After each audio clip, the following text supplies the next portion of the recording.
देखिए, थायराइड की जो समस्या है दो प्रकार से होती है। एक को बोलते हैं हाइपोथायराइडिज्म और एक को बोलते हैं हाइपरथायराइडिज्म।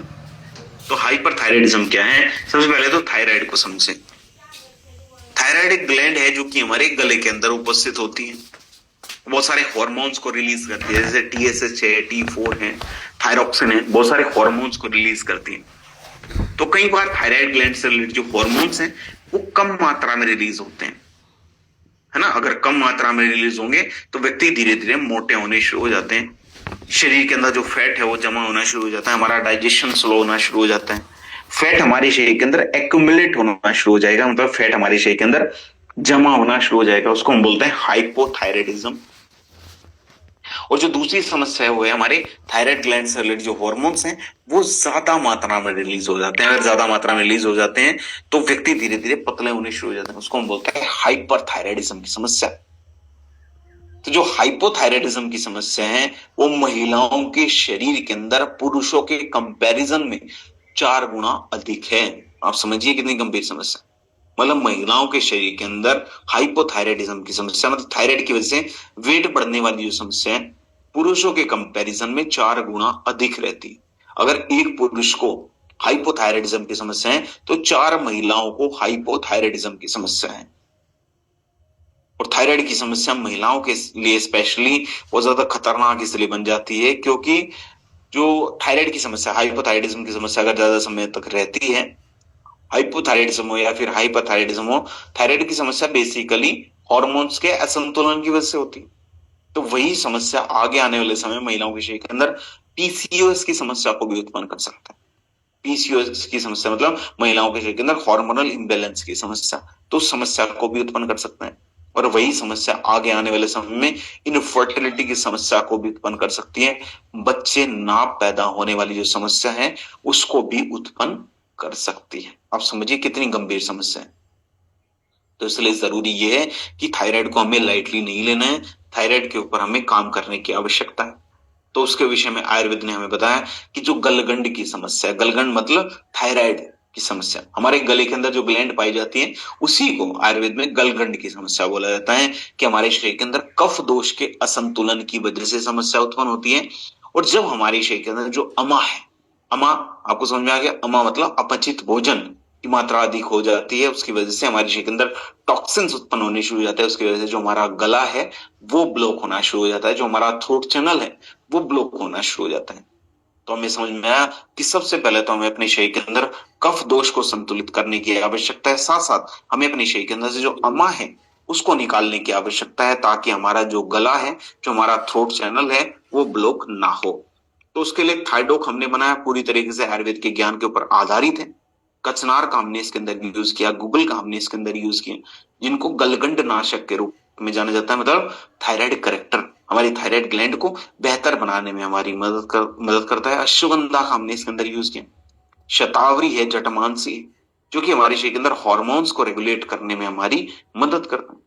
त्रिफला, त्रिकटु का हमने इसके अंदर यूज किया, हमारी जो जठराग्नि है उसको प्रेडिक्ट करने में हमारी मदद करता है। हमारा जो मेटाबॉलिज्म है उसको भी बेहतर बनाने में हमारी मदद करेगा। तो थाइरोइड को साइंस किस तरीके से वैलिडेट करता है?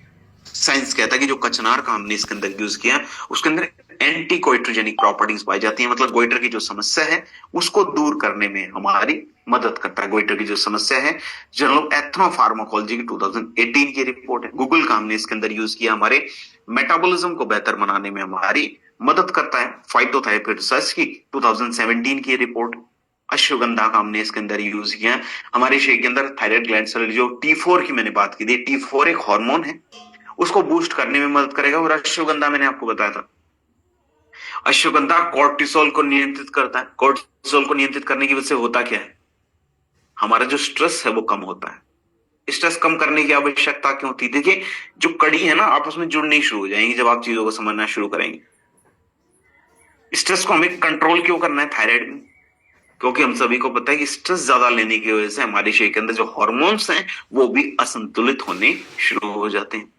इसलिए स्ट्रेस को भी हमें रिड्यूस करने की आवश्यकता है। तो उसके लिए अश्वगंधा का भी हमने इसके अंदर यूज किया। Journal alternative and complementary medicine की 2016 की रिपोर्ट। शतावरी का हमने इसके अंदर यूज किया हमारे मोस्टली महिलाओं के शरीर के अंदर जो एक मेन सेक्स हार्मोन है एस्ट्रोजन, उसको बैलेंस करने में भी हमारी मदद करता है। जर्नल ऑफ एथनोफार्माकोलॉजी की 2019 की रिपोर्ट।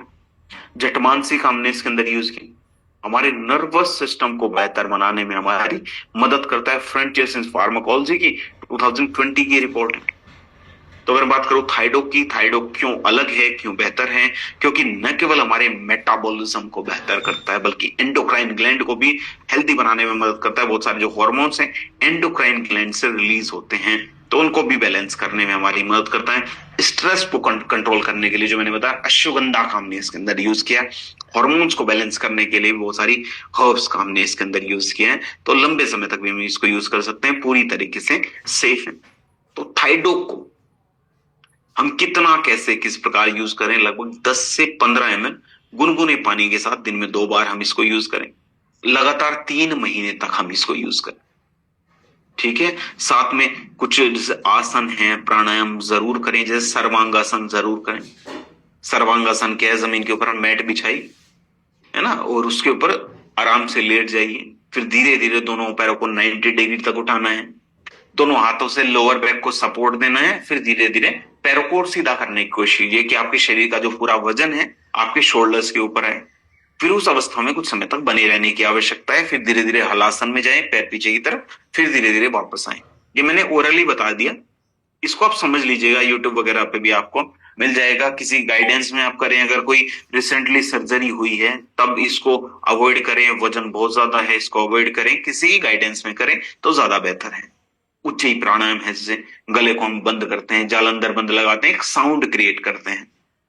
ठीक है, तो उज्जयी प्राणायाम भी जब हम साथ में करेंगे तो वो भी बहुत ज्यादा बेनिफिशियल है। सिंहासन, जीभ को बाहर की तरफ निकाल के एक साउंड क्रिएट करते हैं शेर के जैसे, तो वो भी जो हमारी थायराइड ग्लैंड है उसको करेक्ट करने में हमारी मदद करता है। तो ये भी जो योगासन है वो बहुत ज्यादा मदद करेंगे जब हम हर्ब्स का यूज करेंगे आयुर्वेद में, तो साथ साथ योगासन भी हम यूज करें, योगासन भी हम करेंगे तो बहुत ज्यादा बेनिफिट्स आपको देखने को मिलेंगे।